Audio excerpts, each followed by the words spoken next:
नमस्कार. आज 28 तारीख आहे आणि आपण गोल्डच्या चार्टवरती आहोत. ठीक आहे. गोल्ड ऑल टाईम हायला आहे. काल त्याने खूप सुंदर इथं रॅली दिली. ठीक आहे.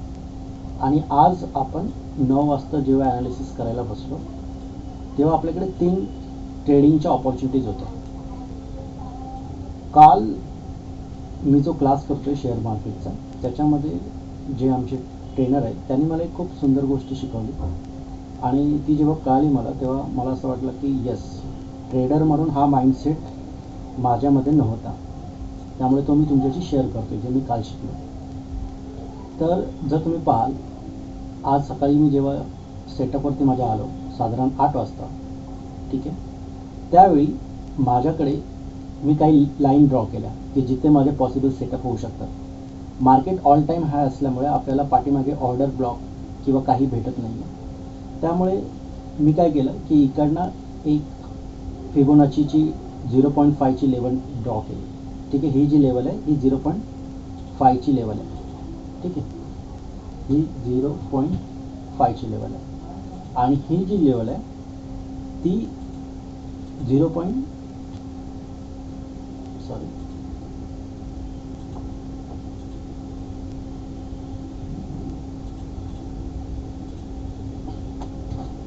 0.786 है ना, ही लेवल आहे.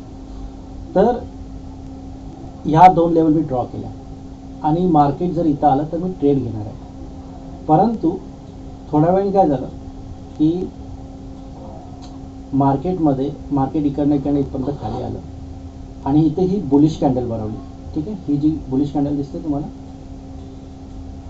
या 4 रेड कॅन्डल नंतर एक मस्त बुलिश कॅन्डल बनवली आणि त्यावेळी तुम्हाला वाटते की हा ट्रेड आपण घ्यावा, इकडनं मार्केटवरती जाऊ पण शकतं. ठीक आहे. आपल्याला माहीत नाही आहे. ठीक आहे. त्यामुळे तुम्ही इकडनं ट्रेड घ्या. तर इथं प्रॉब्लेम काय आहे की इथं रिस्क रिवॉर्ड रेशो जो आहे ना, आपण जर ऑल टाईम हाय आपलं टार्गेट असेल तर रिस्क रिवॉर्ड रेशो फक्त 1.86 आहे. ठीक आहे. परंतु काल सरांनी गोष्ट जी सांगितली ती महत्त्वाची आहे की this is not a good setup. तुम्ही तो अवॉइड करा.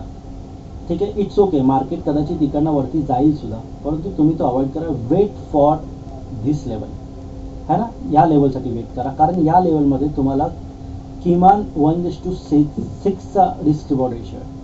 राईट. सो इथे जरी स्टॉप लॉस गेला तरी पण एक छोटीशी रिस्क आहे आणि पण जर स्टॉप लॉस नाही गेला तर आपल्याला खूप चांगला रिवॉर्ड मिळणार आहे, कारण मार्केट बुलिश आहे. त्याच्यामुळे डेफिनेटली मार्केट रिटेस्ट करून पुन्हा ऑल टाईम हाय गाठू शकतं. ठीक आहे. किंवा आपण हा जरी सेटअप पर्यंत पेशंटली वाट पाहिलं तर आपल्याला इथे 1:10चा रिस्क रिवॉर्ड रेशो आहे. ठीक आहे.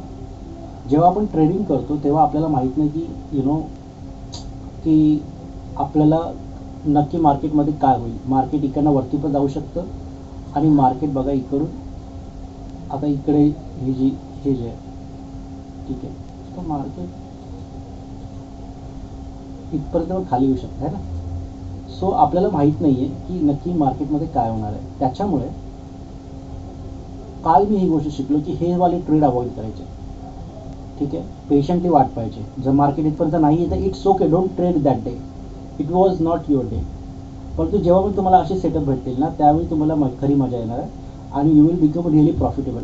कारण असे छोटे छोटे ह्याच्यामध्ये तुम्ही छोटे छोटे रिस्क रिवॉर्डमध्ये तुम्ही जरी तुम्हाला ट्रेड एखादा पॉझिटिव्ह भेटला तरी पण तुम्ही जास्त प्रॉफिट बनवू शकणार नाही आहे. ठीक आहे. पण प्रोबॅबिलिटी जास्त आहे की बघा इथं हा स्टॉप लॉस गेलेला आहे, दिसत असेल तुम्हाला. ठीक आहे ना. या बुलिश कॅन्डल नंतर जर आपण एंट्री घेतली असती, ठीक आहे, तर हा इथे स्टॉप लॉस आपला केलेला आहे, विनाकारण आपली रिस्क गेलेली आहे. ठीक आहे. I hope you got this point. So always patiently wait for your setup, and your setup should give you minimum 1:3 risk reward. There should be a possibility of at least getting 1:3 rewards. That's it. That's how you become a profitable trader. That was an amazing learning what I got yesterday.